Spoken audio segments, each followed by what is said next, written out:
नमस्कार, स्वागत है आप सभी का द शिक्षा कैपिटल यूट्यूब चैनल पे। हमारे हम कहानी पढ़ रहे हैं और तीन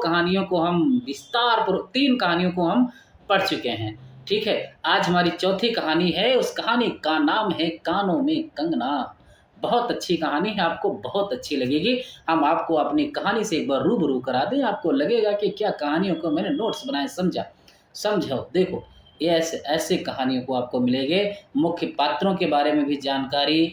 ठीक है, और सबसे जो इम्पोर्टेंट बात है उसकी आलोचनात्मक समीक्षा, जो रामचंद्र शुक्ल ने इसके बारे में क्या कहा है। और इस प्रकार से जहाँ भी आप मुझे लगा कि ये शब्द पूछा जा सकता है, कठिन है, कोई फैक्ट्स है, उसको मैंने अंडरलाइन कर दिया है। विश्वास है आपको अच्छा लगेगा। ठीक है, अंडरलाइन और कलर भी कर दिया है साथ में। सारी संपूर्ण कहानी को आप देख लें, आपको अच्छा लगेगा।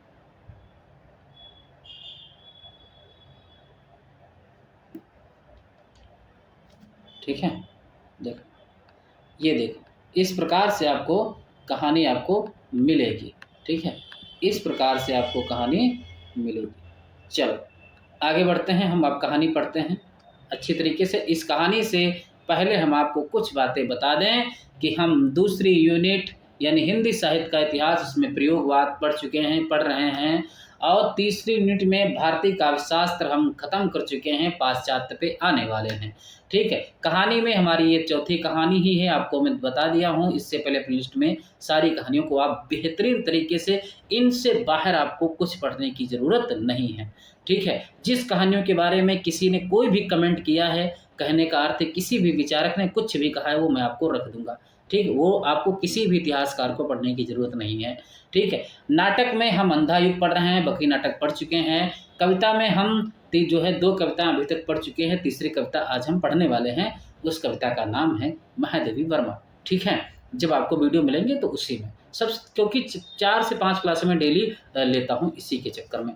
और नाटक आपको बता ही दिया हूँ। फिर कहता हूँ, अगर आपको नोट्स चाहिए तो ये मेरा नंबर है 97 21 56 58 75। इस नंबर पे व्हाट्सअप मैसेज करोगे और कहोगे सर मुझे नोट्स चाहिए, तो इस नंबर पे आपको नोट्स भेजे जाएंगे। कीमत मात्र 299 है और हर यूनिट के आपको नोट्स दिए जाएंगे, हर यूनिट के बेहतरीन तरीके से नोट्स। दूसरी बात, अगर नोट्स लें या ना लें, अपना आप व्हाट्सअप से जुड़ जाएं, ताकि आपको कोई जानकारी अगर मैं देना चाहता हूं तो व्हाट्सअप पे दे दूंगा, जो आप तक पहुंच जाएगी। तो ये मेरा व्हाट्सअप नंबर है, आप लोग इस पे जो है आप मैसेज करोगे तो मैं आपको ग्रुप से जोड़ दूंगा। चलो, कानों में कंगना किसकी कहानी है? राजा राधिका रमण प्रसाद सिंह।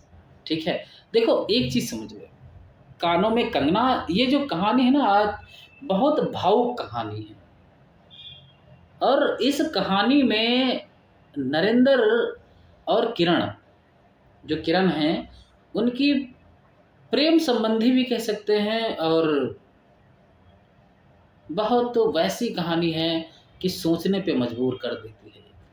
ठीक है, अभी हम कहानी पढ़ेंगे, इसमें क्या जिक्र बताएं कि नरेंद्र होते हैं एक योगीश्वर के पास शिक्षा लेते हैं, जो ऋषिकेश में रहते हैं, उनके यहाँ रहते हैं। और आखिरी दिन जब मिलने जाते हैं तो योगीश्वर की मृत्यु होने वाली होती है, तो उन्होंने जो उनकी बेटी होती है किरण, ठीक है, उनका हाथ देकर इनको, और फिर वो स्वर्ग सिधार जाते हैं। ये फिर किरण को अपने घर लेके जाते हैं, बहुत प्यार दोनों लोग करते हैं एक दूसरे से। ठीक है, और हालांकि ऐसा मोड़ हर किसी व्यक्ति में तो नहीं आता है, पर बहुत सारे व्यक्तियों में ऐसा मोड़ आ जाता है। ठीक है, कि नरेंद्र जब तक किरण के रहे तब तक तो किरण के रहे। फिर उनको एक दोस्त मिलते हैं मुरादाबाद में, उनका नाम होता है मोहन। वो एक किन्नरी के घर लेके जाते हैं, एक कोठे पर। और पहले दिन तो ये बहुत पति भक्त रहते ही हैं, दूसरे दिन से इनकी पति भक्ति हटने लगती है और किन्नरी का नशा इनके ऊपर चढ़ने लगता है। इस प्रकार से नशे में चढ़ जाते हैं, इस प्रकार से नशे में चढ़ जाते हैं कि अपना सब कुछ लुटाने की ये कगार पे हो जाते हैं।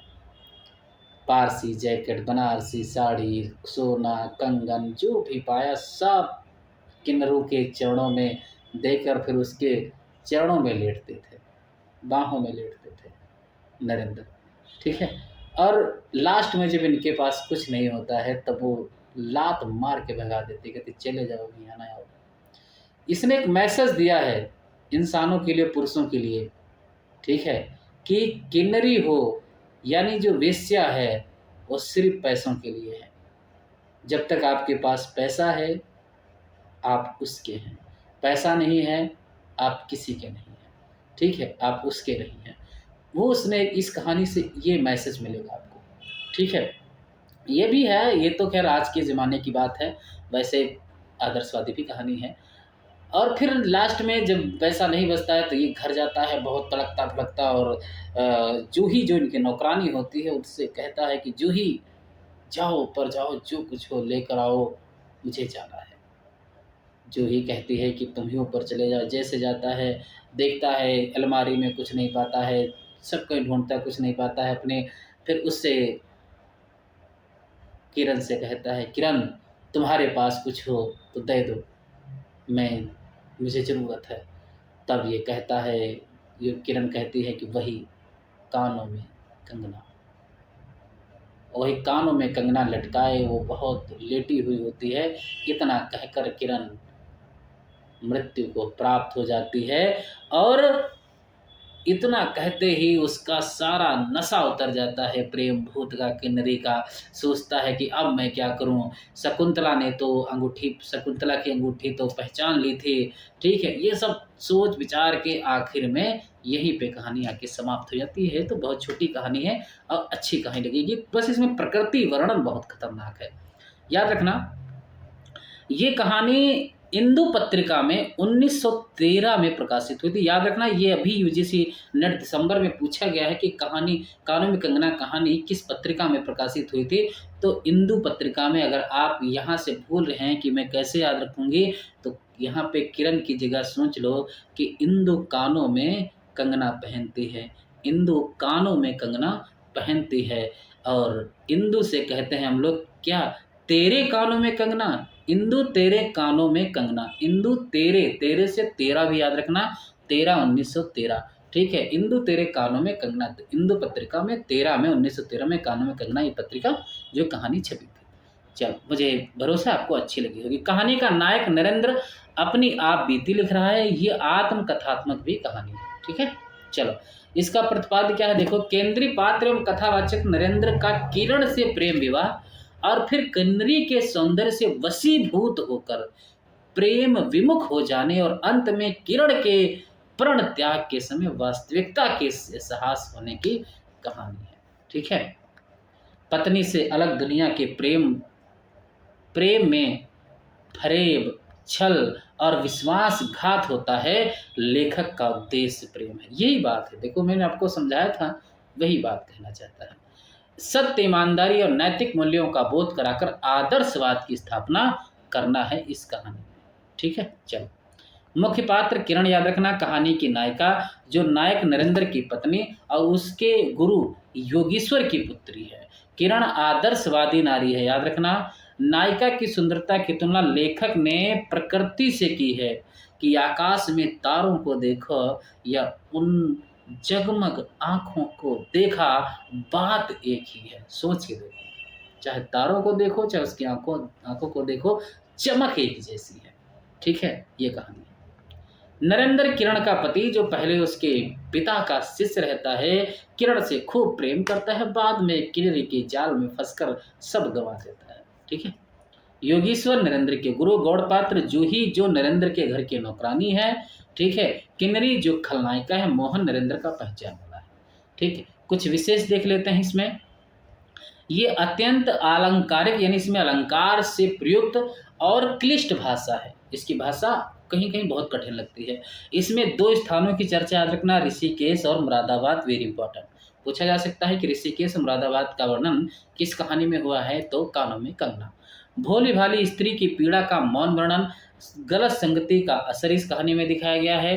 प्रकृति की खूबसूरती, सौंदर्य वर्णन, आत्मग्लानि एवं पश्चाताप का बोध होता है। आलोचनात्मक समीक्षा की बात करें तो रामचंद्र शुक्ल ने इनके बारे में कहा कि राजा राधिका रमण प्रसाद सिंह जो जी हिंदी के एक अत्यंत भावुक और भाषा की शक्तियों पर अद्भुत अधिकार रखने वाले पुराने लेखक हैं। ये कथन किसने कहा शुक्ल ने, किसके बारे में? राजा राधिका रमण प्रसाद सिंह के बारे में। ठीक है, चलो अब यहाँ से देखो, ये 3 अंशों में कहानियां बटी हुई है, 3 भाग में। पहला भाग क्या है? किरण तुम्हारे कानों में कंगना। ये यहीं से पहली ही लाइन बड़ी दिल को छूने वाली है कि किरण तुम्हारे कानों में क्या है? उसके कानों से चंचल लट को हटाकर कहा कंगना। अरे ये कैसे हो सकता है? कानों में कंगना? यहाँ पे कंगना नहीं, कंगना है। ठीक है, कानों में कंगना कैसे? सचमुच 2 कंगन कानों को घेर कर बैठे थे। दो कंगन, एक यहाँ एक वहाँ, घेर कर बैठे थे। हाँ, तब कहाँ पहने? ये लाइन पूछ ले कि हाँ तब कहाँ पहने, ये किसकी लाइन है? किरण की लाइन है। याद रखना किसकी है? किरण की। इतनी भोली नहीं बनना चाहिए। ठीक है, हाँ तब कहाँ पहने? ये कथन बहुत इंपॉर्टेंट है। किरण अभी भोरी थी, दुनिया में जिसे भोरी कहते हैं वैसी भोरी नहीं। याद रखना, उसे वन के फूलों का भोलापन समझो। समझ लो, किरण अभी भोरी थी, भोली तो बहुत थी, पर वैसी भोरी नहीं जिसे भोरी कहते हैं, वैसी भोरी नहीं। उसे वन के फूलों का भोलापन समझो। नवीन चमन के फूलों की भंगी नहीं, विविध खाद या, याद रखना, विविध खाद या रस से जिनकी जीविका है, निरंतर काट छांट से जिनका सौंदर्य है, जो 2 घड़ी चंचल, याद रखना, जो 2 घड़ी चंचल चिकने बाल की भूसा है, 2 घड़ी तुम्हारे फूलदान की शोभा। वन के फूल ऐसे नहीं, प्रकृति के हाथों से लगे हैं, मेघों की धारा से बढ़े हैं। चटुल दृष्टि इन्हें पाती नहीं। बहुत अच्छा कथन है कि चटुल दृष्टि यानी चटुकार दृष्टि इन्हें पाती नहीं, जगत वायु इन्हें छूती नहीं, यानी जगत की जो वायु है इसे छूती नहीं। यह सरल सुंदर सौभाग्य जीवन है। ये बहुत अच्छा कथन है। आपसे पूछा जा सकता है कि यह कथन किस कहानी से आया है कि चटुल दृष्टि इन्हें पाती नहीं, जगत वायु इन्हें छूती नहीं, यह सरल सुंदर सौभाग्य जीवन है। किसका कथन है? किसका है बताओ? किसी का नहीं, प्रकृति में है। जब जीवित रहे तब चारों तरफ अपने प्राण धन से हरे भरे रहे, जब समय आया तब अपनी माँ की गोद में झड़ पड़े। आकाश स्वच्छ था, नील उदार सुंदर, पत्ते शांत थे, संध्या हो चली थी। ये सब प्रकृति व्याकरण हो रहा है। सुनहरी किरणें सुदूर पर्वत की चूड़ा से देख रही थी। याद रखना, क्या खतरनाक कथन है कि सुनहरी किरणें सुदूर पर्वत की चूड़ा से देख रही थी। वह पतली किरण अपनी मृत्यु सैया से शून्य निवण कानन में क्या ढूंढ रही थी। बहुत अच्छा कथन है। कौन कहे किसे एकटक देखती थी, कौन जाने अपनी लीला भूमि को स्नेह करना चाहती थी, या हमारे बाद वहाँ क्या हो रहा है इसे जोहती थी। मैं क्या बता सकूं, जो हो उसकी उस भंगी में आकांक्षा अवश्य थी। मैं तो खड़ खड़ खड़ उन बड़ी आंखों की किरण लूटता था। आकाश में तारों को देखा या उन जगमग आंखों को देखा, बात एक ही थी। वाह क्या बात है, क्या अतिशयोक्ति है। हम दूर से तारों के सुंदर शून्य झिकमिक को बार बार देखते हैं, लेकिन वह सस्पेंद निस्वेट ज्योति सचमुच भावहीन है, या आप ही आप अपनी अंतर लहरी से मस्त है, इसे जानना आसान नहीं है। हमारी ऐसी आंखें कहाँ की उनके सहारे उस निगूढ़ अंतर में डूब कर था। मैं रसाल की डोली, याद रखना, मैं रसाल की डोली थाप कर पास ही खड़ा था। वह बालों को हटाकर कंगन दिखाने की भंगी प्राणों में रह रहकर उठती थी। जब माखन चुराने, याद रखना, माखन चुराने वाले की बात आई है, माखन चुराने कन्हैया के, माखन चुराने वाले ने गोपियों के सर मटके को तोड़कर उनके भीतर किले को तोड़ डाला। या नूर जहां, याद रखना, माखन चुराने कन्हैया का वर्णन, नूर जहां ने अंचल से कबूतर को उड़ाकर शहंशाह के कठोर हृदय की धज्जियां उड़ा दी। तो माखन गोपियों का माखन चुराने वाले और नूरजहां ने अंचल से कबूतर को उड़ाकर शहंशाह के कठोर हृदय की धज्जियां उड़ा दी। ये किसने कहा था, किसने किया था? नूरजहां ने। ठीक है। फिर नदी के किनारे बसंत वल्लभ रसाल पल्लवों की छाया में बैठी किसी अपरूप बालिका की या सरल स्निग्ध भंगिमा एक मानव अंतर पर क्यों न दौड़े। सोचो कितना खतरनाक तुलना किया है किरण की। ऐसी लड़की तो अभी सोचो, इतनी तगड़ी तुलना, इतना अच्छा अतिशयोक्ति कर रहे हैं, फिर यही तुमको बेकार लगने लगती। वाह रे लज्जाशील पुरुष। ठीक है। सरल स्निग्ध भंगिमा एक मानव अंतर पर क्यों ना दौड़े। ठीक है। किरण इन आंखों के सामने प्रतिदिन आती ही जाती थी। कभी आम के टिकोरे से आंचल भर लाती थी। याद रखना, रोज आती थी, क्या लेकर आती थी? आम के टिकोरे से आंचल भर लाती। कभी मौल सिरी के फूलों की माला बना लाती। याद रखना, आम और मौल सिरी के फूल लेकर आती थी। ठीक है। लेकिन कभी भी ऐसी बाल सुलभ लीला आंखों से होकर हृदय तक नहीं उतरी। वह आंखों से होकर हृदय तक नहीं उतरी। आज क्या था? कौन शुभ या शुभ क्षण था कि अचानक वह बनैली लता मंदार माला से भी कहीं मनोरम दिख रही थी। सोचो, तुलना देखो, बनैली लता मंदार माला से भी कहीं मनोरम दिख पड़ी। कौन जानता था कि चाल से कुचाल जाने में, हाथों से कंगन फूल कर कानों में पहनने में इतनी माधुरी है। 2 टके के कंगन में इतनी शक्ति। वाह, 2 टके की बात की है यहाँ पे कंगनों की। फिर कहते हैं, गोपियों को कभी स्वप्न में भी नहीं झलका था कि बांस की बांसुरी मुरली। मुझे यहाँ पे कविता याद आती है कि वन सीवट को यमुना तट को मन के हठ को समझाओगे कैसे। वन सीवट को मन के हट को यमुना के तट को समझाओगे कैसे। राधा के नैनों को नीर के मीरा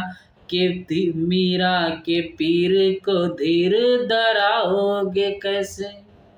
कान्हा के नाम का प्रेम पीयूष पिया है जिया है यहाँ सबने।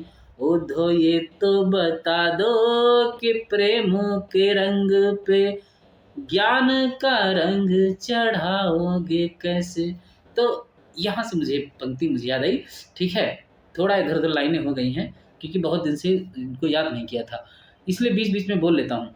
बांस की बांसुरी में घूंघट खोलकर नचा देने वाली शक्ति भरी है। फिर देखा क्या है कि मैंने चटपट उसके कानों से कंगन उतार लिया, फिर धीरे धीरे उसकी उंगलियों पर चढ़ाने लगा। ना जाने उस घड़ी कैसी खलबली थी कि मुंह से अचानक निकल आया, किरण, आज की यह घटना मुझे मरते दम तक न भूलेगी या भीतर तक बैठ गई है। ये बहुत अच्छा कथन है। किरण, आज की यह घटना मुझे मरते दम तक न भूलेगी या भीतर तक बैठ गई है। फिर कहता है, उसकी बड़ी बड़ी आंखें और भी बड़ी हो गईं। मुझे चोट सी लगी। मैं तत्क्षण योगीश्वर की कुटी तरफ चल दिया। याद रखना, योगीश्वर की कुटी थी। प्राण भी उसी समय नहीं चल दिए, यही विस्मय था। क्या कथन है, अच्छा कथन है, याद रखना। दूसरा आप देखो, यहाँ से दूसरा दृश्य शुरू होता है। एक दिन था कि इस दुनिया में दुनिया से दूर रहकर लोग दूसरी दुनिया का सुख उठाते हैं। अब यहाँ पे अलंकार अगर आपसे पूछ ले कि एक दिन था कि इस दुनिया में दुनिया से दूर रहकर लोग दूसरी दुनिया का सुख उठाते थे, यमक अलंकार। ठीक है। हरिचंदन के पल्लवों, याद रखना किसका, यहाँ पे किसका वर्णन आया है? हरिचंदन के पल्लवों की छाया भूलोक पर कहाँ मिले। लेकिन किसी समय हमारे यहाँ भी ऐसे वन थे जिनके वृक्षों के साये में खड़ी निवारने के लिए स्वर्ग से देवता भी उतर आते थे। याद रखना, इनके यहाँ ऐसे भी वन थे जिनके एक समय बैठने के लिए देवता भी आते थे। जिस पंचवटी, याद रखना पंचवटी इंपॉर्टेंट है, पूछा जा चुका है कि कहानी में पंचवटी का वर्णन हुआ है। पंचवटी अनंत यौवन, पंचवटी का अनंत यौवन देखकर राम का वर्णन है। राम की आंखें भी खिल उठी थी, वहाँ के निवासियों ने कभी अमर तरु, याद रखना, अमर तरु के फूलों की माला नहीं चाहिए। पूछ लेगा कि कहाँ के निवासियों ने अमर तरु के फूल की माला नहीं चाहिए, तो कहाँ के, राम के, वहाँ के यानी पंचवटी के। मंदाकिनी की छींटों की शीतलता नहीं ढूंढी, याद रखना सब इंपॉर्टेंट लाइनें हैं। मंदाकिनी की छींटों की शीतलता नहीं ढूंढी, नंदोनपवन का साने कहीं वन भी था, कल्प वृक्ष की छाया, रखना कौन सी, कल्प वृक्ष की छाया में शांति अवश्य है, लेकिन कदम की छाया कहाँ मिल सकती है, कदम की छाया कहाँ मिल सकती है। सब शब्दों का याद रखना, पंचवटी, राम, अमरतुल्य के फल, मंदाकिनी, नंदोनपवन, कल्प वृक्ष, कदम, ऐसे सब विषय शक्ति किससे संबंधित है, तो जो कानों में करना। हमारी तुम्हारी आंखों ने कभी नंदन उत्सव की लीला नहीं देखी, लेकिन इसी भूतल पर एक दिन ऐसा उत्सव हो चुका है जिसको देख देख कर प्रकृति तथा रजनी 6 महीने तक ठगी रही। याद रखना, रजनी मतलब कौन, रात। सत सत देवांगनाओं ने पारिजात के फूलों की वर्षा से नंदन कानन को उजाड़ डाला है। शब्दों को ध्यान में रखें। समय ने सब कुछ पलट दिया। अब ऐसे वन नहीं, याद रखना, अब ऐसे वन नहीं जहां कृष्ण गोलोक से उतरकर 2 घड़ी वंशी की देर दे। याद रखना, ऐसे वन नहीं जहां कृष्ण गोलोक से उतरकर 2 घड़ी वंशी की देर दे। कुटीर नहीं जिनके दर्शन से रामचंद्र का भी अंतर प्रसन्न हो। यहाँ ऐसे मुनीस नहीं जो धर्म धुरंधर धर्मराज को भी धर्म में शिक्षा दे। ये सब इंपॉर्टेंट लाइनें हैं। यदि 1-2 भूले भटके हों भी, तब अभी तक उन पर दुनिया का पर्दा नहीं उठा। जगन माया, यहाँ पे कोई मुझे कमेंट करके बता दे कि जगन माया में कौन सी संधि है। ठीक है, जगन माया की माया नहीं लगी, लेकिन वे कब तक बचे रहेंगे। लोग अपने यहाँ अलौकिक बातें कब तक होने देगा। भवसागर की जल तरंगों पर स्थिर होना कब संभव है। अब देखो यहाँ से, ऋषिकेश के पास एक सुंदर वन है। ठीक है, याद रखना, ऋषिकेश के पास, इंपॉर्टेंट है, ऋषिकेश के पास एक सुंदर वन है। सुंदर नहीं, अपरूप सुंदर है, इतना ही इंपॉर्टेंट लाइन है। वह प्रेम देवन के विलास निकुंजों जैसा सुंदर नहीं, वरंच चित्रकूट या पंचवटी की महिमा से मंडित है। वहाँ चिकनी चांदी में बैठकर कनक घुंघरू की इच्छा नहीं होती, वरंच प्राणों में एक ऐसी आवेश धारा उठती है जो कभी अनंत साधना के कूल पर पहुंचाती है, कभी जीव जगत के एक एक तत्व से दौड़ मिलती है। गंगा की अनंत गरिमा, वन की निविड़ योग निद्रा वही देख पड़ेगी। इंपॉर्टेंट कथन है सब। कौन कहे वहां जाकर यह चंचल चित्त क्या चाहता है, गंभीर अलौकिक आनंद या शांत सुंदर। अब देखो यहां से कहानी तुम्हारी शुरू होती है कि इसी वन में एक कुटी बनाकर योगीश्वर रहते थे। योगेश्वर ही थे, यद्यपि वह भूतल ही पर रहते थे, आसमान पे ज़्यादा नहीं सोचते थे, उड़ते नहीं थे, कहने का मतलब है। तथापि उन्हें, वैसे आजकल के बाबा तो अयम ब्रह्मास अपने आप को भगवान ही मानने लेते हैं, इस लोक का जीव कहना यथार्थ नहीं था। उनकी चित्तवृत्ति सरस्वती के श्री चरणों में थी। यह ब्रह्मलोक की अनंत शांति में लिपटी थी, और वह बालिका स्वर्ग से एक रस में उतरकर उसे घने जंगल में उजेला करती फिरती थी। वह लौकिक मायाबद्ध जीवन नहीं था। इसमें बंधन रहित बाधाहीन नास्तिक किरणों की लेखा कहिए, मानो निर्मुक्त चंचल मलय वायु फूल फूल पर डाली डाली पर डोलती फिरती हो, या कोई मूर्तिमान अमर संगीत बेरोक टोक हवा पर या जल की तरंग भंग पर नाच रहा हो। मैं ही वहाँ इस लोक का प्रतिनिधि था, मैं ही उन्हें उनकी अलौकिक स्थिति इसे जटिल मर्त राम में खींच लाता था। कुछ साल से मैं योगीश्वर के यहाँ आता था। देखो अब कहानी थोड़ा समझना कि कुछ साल से, याद रखना कितने साल से नहीं, कुछ साल से मैं योगीश्वर के यहाँ आता था। पिता की आज्ञा थी, किसकी आज्ञा थी भैया, पिता की आज्ञा थी कि उनके यहाँ जाकर अपने धर्म के सब ग्रंथ पढ़ डालो। योगीश्वर और जो नरेंद्र के बाबा थे वो लड़कपन के साथी थे, याद ना, बचपन के तो नहीं कह सकते, लड़कपन के साथी थे।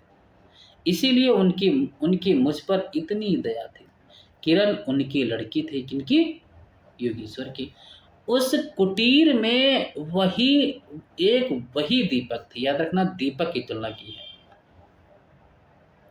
जिस दिन की घटना में लिख आया हूं, उसी दिन सवेरे मेरे अध्ययन की पूर्ण आहुति थी, पूर्ण हो चुकी थी। बाबा के कहने पर, किसके कहने पर? बाबा के कहने पर एक जोड़ा पीताम्बर, याद रखना, क्या क्या लेकर गया था? एक जोड़ा पीताम्बर और 5 स्वर्ण मुद्राएं, इंपॉर्टेंट है। एक जोड़ा पीताम्बर और 5 स्वर्ण मुद्राएं, तथा किरण के लिए 2 कनक कंगन, याद रखना, 2 कनक कंगन। एक जोड़ा पीताम्बर, 5 सोने की मुद्राएं और किरण के लिए 2 कनक कंगन, याद रखना। फिर से भैया, बाबा के कहने पर क्या क्या लेके गए? एक जोड़ा पीताम्बर, एक जोड़ा, 2 नहीं, एक जोड़ा, एक जोड़ा पीताम्बर, 5 स्वर्ण मुद्राएं और 2 कनक कंगन, ठीक है। आचार्य के निकट ले गया था। योगेश्वर ने सब लौटा दिए। योगेश्वर ने रखा नहीं, सब कहा वापस लेके जाओ। केवल कंगन को किरण उठा ले। कंगन आई और हम नहीं देंगे, हम कानों में पहनेंगे, ले चलिए, ठीक है। वह क्या समझकर चुप रह गए। समय का अद्भुत चक्र है। जिस दिन मैंने धर्म ग्रंथ से मुंह मोड़ा, उसी दिन कामदेव ने वहां जाकर उनकी किताब का पहला सफा, मतलब पन्ना, उलट दिया, ठीक है। अब इनकी पढ़ाई लिखाई सब भंग। दूसरे दिन मैं योगेश्वर से मिलने गया। फिर भी दूसरे दिन, अरे जब समझ गया रहा तो ना गए होते। वह किरण को पास बिठाकर ना जाने क्या पढ़ा रहे थे। उनकी आंखें गंभीर थी। मुझको देखते ही वह उठ पड़े और मेरे कंधों पर हाथ रखकर गदगद स्वर में बोले, नरेंद्र, अब मैं चला, गए, निपट गए, किरण तुम्हारे हवाले है। बस ये तो वही हाल हो गया। मूवी देखा आप लोगों ने कपिल शर्मा की?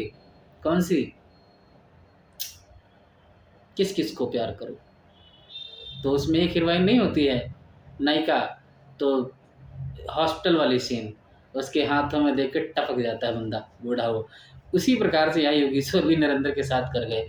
क्या कहते हैं? नरेंद्र, अब मैं चला, किरण तुम्हारे हवाले है, इसको संभालो, ठीक है। यह कहकर किसी की सुकोमल सुंदर कोमल उंगलियां मेरे हाथों में रख दी। लोचनों मतलब आंखों, आंखों के कोने पर 2 बूंद निकलकर झांक पड़ी। टप दे दो आंसू आगे किरण के। मैं सहम उठा।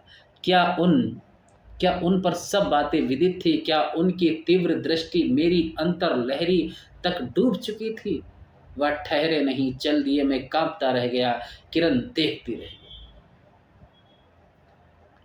सन्नाटा छा गया। वन वायु भी चुप हो चली। हम दोनों भी चुप चल पड़े। किरण मेरे कंधे पर थी। हठात अंतर से कोई अकड़ कर कह उठा, हाय नरेंद्र, या क्या तुम इस वन फूल को किस चमन में ले चले? ये कथन याद रखना, किसने कहा? अंतर से कोई कहा था, अंदर मन से, ठीक है। कि हाय नरेंद्र, या क्या तुम इस वन फूल को किस चमन में ले चले? इस बंधन विहीन स्वर्गीय जीवन को किस लोक जाल में बांधने चले? तो याद रखना। फिर तीसरा भाग देखते हैं।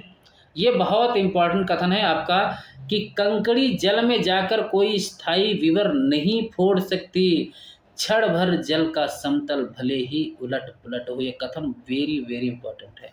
लेकिन इधर उधर से जल तरंग दौड़कर उस छिद्र का नाम निशान भी नहीं रहने देती। जगत की भी यही चाल है। यदि स्वर्ग से देवेंद्र, याद रखना, स्वर्ग से देव के इंद्र, देवेंद्र भी आकर इस लोक चलाचल में खड़े हों, फिर संसार देखते ही देखते उन्हें अपना बना लेगा। याद रखना, कथन अच्छा है। इस काली कोठरी में आकर इसकी कालिमा से बचे रहें, ऐसी शक्ति अब आकाश कुसुम ही समझो। 2 दिन में राम हाय जानकी कहकर वन वन मन में डोलते फिरे। 2 क्षण में यही विश्वामित्र, याद रखना किसका वर्णन है? विश्वामित्र का। 2 क्षण में यही विश्वामित्र को भी स्वर्ग से घसीट लाया। किरण की भी यही अवस्था हुई।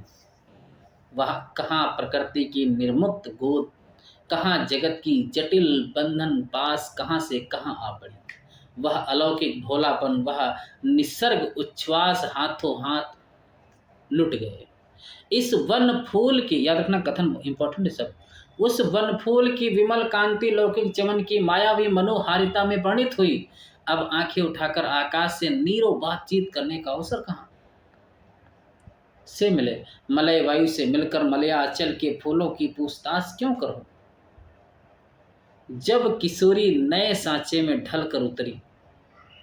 ये कहानी समय 4 लाइन की है मगर घुमा फिरा ज्यादा दिया है। किशोरी नए सांचे में ढलकर उतरी, उसे पहचानना भी कठिन था। वह अब लाल चोली, याद रखना, लाल चोली, हरी साड़ी पहनकर सर पर सिंदूर रेखा सजती और हाथों के कंगन, कानों की बाली, गले की कंठी तथा कमर की करदनी दिन दिन उसको चित्त को नचाए मारती थी। जब कभी वह सज धज कर चांदनी में कोठे पर उठती और वसंत वायु उसकी आंचल से मोतियां की लपट लाकर मेरे बरामदे में भर देता, फिर किसी मतवाली माधुरी या तीव्र मदिरा के नशे में मेरा मस्तिष्क घूम जाता और मैं चटपट अपना प्रेम चीतकार फूलदार रंगीन चिट्ठी में भरकर जूही के हाथ ऊपर भिजवाता या बाजार से दौड़कर कटकी गहने व विलायती चूड़ी खरीद लाता। याद रखना कहाँ क्या क्या लेके आता था। भेज जूही के हाथ बाजार से दौड़कर कटकी गहने या विलायती चूड़ी खरीद कर लाता उसके लिए। लेकिन जो हो, अब भी कभी कभी उसके प्रफुल्ल बदन पर उस आलोक की छटा पूर्व जन्म की सुख स्मृतिवत चली आती थी और आंखें उसे जीवंत सुंदर झिकमिक का नाच दिखाती थी। जब अंतर प्रसन्न था, फिर बाहरी चेष्टा पर प्रतिबंध क्यों ना पड़े। जब अंदर ही मन बड़ा प्रसन्न था तो बाहरी चेष्टा उसके प्रतिबिंब में क्यों ना पड़े। ठीक है। यूं ही साल 2 साल, याद रखना वेरी इंपॉर्टेंट, साल 2 साल, कितने साल, 2 साल मुरादाबाद में कट गए। एक दिन कौन, मोहन के यहाँ नाच देखने गए थे। मोहन के वहाँ वही किन्नरी है तुम्हें ना सिके दी, वही किन्नरी से आंखें मिली क्या लीन हो गई। नवीन यौवन, याद रखना वेरी इंपॉर्टेंट, नवीन यौवन, कोकिल कंठा, चतुर चंचल चेष्टा तथा मायावी चमक। अब आपसे ये लाइन पूछ ले कि नवीन यौवन, कोकिल कंठा, चतुर चंचल चेष्टा तथा मायावी चमक, ये कथन किसके लिए आया है। तो सिंपल, अगर कानों में कंगना कहानी भी ऑप्शन में तो भी आप किरण के लिए कहोगे, मगर नहीं किन्नरी के लिए। अब चित्त को चलाने के लिए और क्या चाहिए। किन्नरी सचमुच किन्नरी ही थी, नाचने वाली नहीं, नचाने वाली। मुझे लगता है कि आज जो गाना इस टाइम बड़ा फेमस हुआ है कि मुझे नचाना आता था, जैसे गाना क्या है, मुझे नचाना क्योंकि उसको नाचना आता था, इस प्रकार से। तो हमको लग रहा है इसी कहानी को पढ़ के उन्होंने बनाया है, मुझे नचाना आता है, ऐसे कुछ गाना है, आप लोग कमेंट करके बताओ। ठीक है। तो ये यही लाइन से आई है कि किन्नरी सचमुच किन्नरी ही थी, नचाने वाली नहीं, नचाने वाली थी, नाचने वाली नहीं थी, नचाने वाली थी। पहली बार देखकर उसे इस लोक की सुंदरी समझना दुस्तर था। एक लपट जो लगती किसी नशा से चढ़ जाती, यारों ने मुझे और भी चढ़ा दिया। आंखें मिलते मिलते मिल गई, हृदय को भी साथ साथ घसीट लगी। कथन वेरी इंपॉर्टेंट है। फिर क्या था, इतने दिनों की धर्म शिक्षा, 7 वत्सर की पूज्य लक्ष्मी, बाप दादों की कुल प्रतिष्ठा, पत्नी से पवित्र प्रेम, एक ही कर उस प्रतीप्त वासना कुंड में भस्म होने लगी। अतने यार, ये ऐसा नहीं होना चाहिए। अग्नि और भी बढ़ती गई। किन्नरी की चिकनी दृष्टि, चिकनी बातें घी बरसाती रहीं। घर बार सब जल उठा, मैं भी निरंतर जलने लगा, लेकिन ज्यों ज्यों जलता गया, जलने की इच्छा और जलाती रही। 5 महीने कट गए। कितने, 5 महीने से चक्कर में पड़ा था बेचारा। ठीक है, 5 महीने कट गए, नशा उतरा नहीं। क्या क्या देकर आए हैं, याद रखना, किन्नरी को क्या क्या देने गया था। बनारसी साड़ी, पारसी जैकेट, मोती का हार, कटकी कर्णफूल, सब कुछ लाकर उस मायाकारी के अलग तक रंजित चरणों में रख दिए। किरण, याद रखना, हेमंत की मालती बनी थे जिस पर एक फूल नहीं थे। यानी क्या क्या दिया? बनारसी पारसी जैकेट मोती का हार कटकी कर्णफूल, बनारसी साड़ी पारसी जैकेट मोती का हार कटकी कर्णफूल, ये किन्नरी को दिया। और उनको योगीश्वर को क्या दिया था? एक पीताम्बर का जोड़ा, 5 स्वर्ण मुद्राएं और 2 कनक कंगन। ठीक है, इंपॉर्टेंट। एक पल्लव नहीं घर की वधू क्या करती, जो अनंत सूत्र में बंधा था, जो अनंत जीवन का संगी था, वही हाथों हाथ पराए के हाथ बिक गया। कथन बहुत अच्छा है। घर की वधू क्या करती, जो अनंत सूत्र से बंधा था, जो अनंत जीवन का संगी था, वही हाथों हाथ पराए के हाथ बिक गया। कथन बहुत इंपॉर्टेंट है।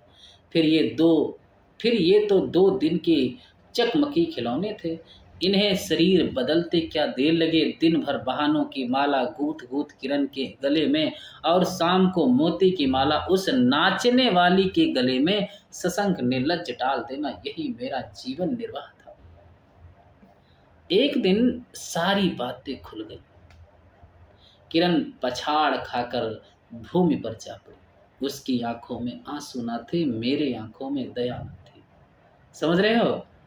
ऐसा नहीं होना चाहिए कि किरण पछाड़ खाकर, अरे ये क्या हो गया? हाँ, किरण पछाड़ खाकर भूमि पर जा पड़ी। उसकी आंखों में आंसू ना थे और मेरी आंखों में दया न थी। बरसात की रात थी, रिमझिम बूंदों की झड़ी थी, चांदनी मेघों से आंख मुदौल खेल रही थी, बिजली काले कपाट से बार बार झांकती थी, किसे चंचला देखती थी, तथा बादल किस मरोड़ से रह रह कर चिल्लाते थे। इन्हें सोचने का मुझे अवसर नहीं था। मैं तो किन्नरी के दरवाजे से हताश लौटा था। आंखों के ऊपर न चांदनी थी न बदली थी। त्रिशंक ने स्वर्ग को जाते जाते बीच में ही टंकर किस दुख को उठाया, और मैं तो अपने स्वर्ग के दरवाजे पर सर रखकर निराश लौटा था। मेरी वेदना क्यों ना बढ़ी। ये कितनी गहराई से कहानी लिखी गई, इसको समझ कर पढ़ोगे ना तो मजा आ जाएगा। हाय मेरी अंगुलियों में एक अंगूठी भी रहती तो उसे नजर करके उसके जड़ों में लौटता।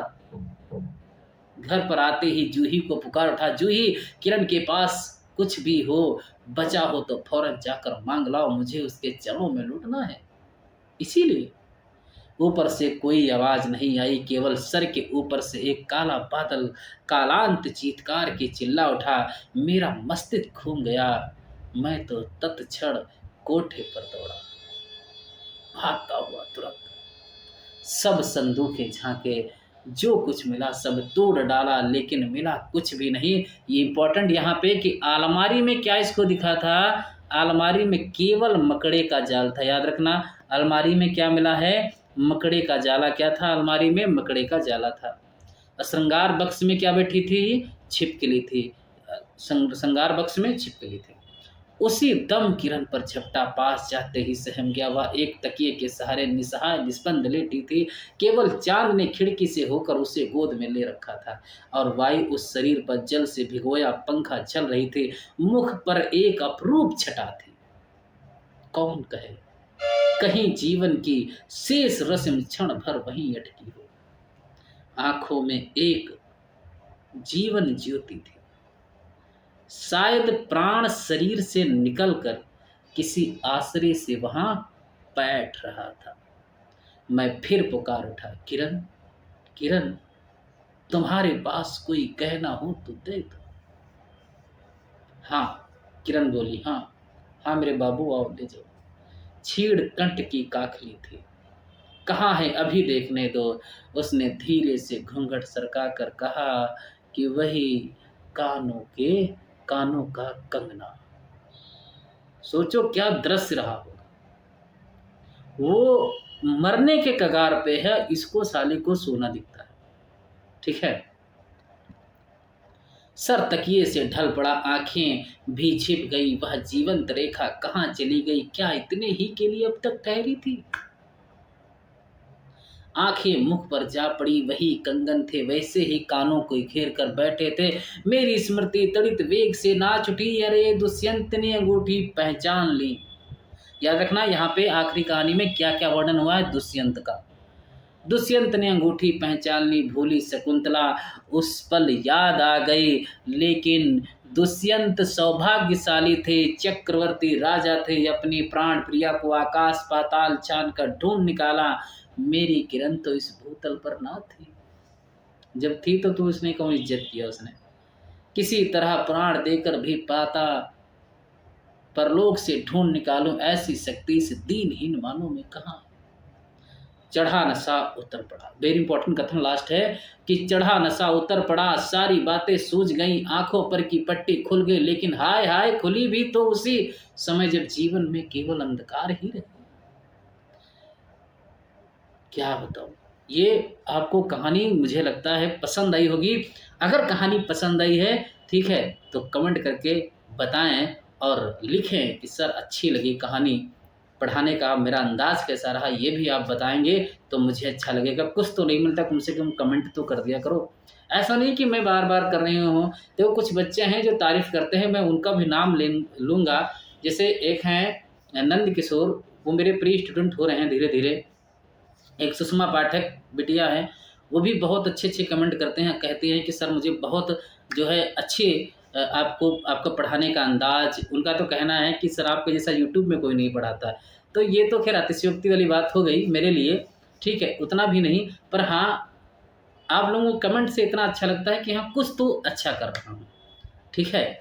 और अभी भी एक बिटिया है, प्रीति नाम है उनका, तो उन्होंने भी कमेंट में जो है पूछा है कि सर जो है तैयारी कैसी हो, तो उनको भी मैंने समझाया और अच्छा उन सब लोगों ने कमेंट किया कि सर अच्छा पढ़ाते हैं। तो बस यही आप लोगों से दुआ चाहूँगा, ठीक है। और बस आप लोग प्यार बनाए रहें, बस देखते जाएँ कि आप लोगों को मैं कहाँ से कहाँ पहुँचा दूँगा, ठीक है। निरंतर आपके लिए मैं क्लासें लेता रहूँगा।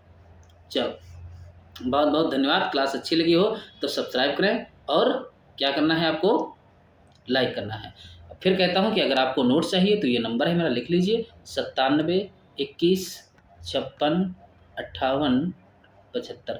दूसरी बात कि नोट्स चाहिए हो या ना चाहिए हो, ये व्हाट्सअप नंबर है, आप लोग ग्रुप में आपको जोड़ दूंगा।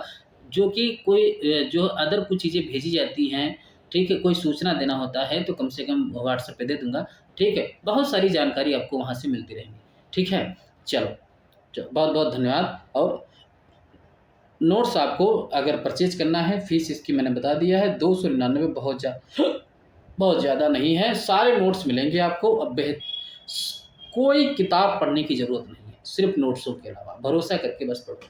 चलो बहुत बहुत धन्यवाद।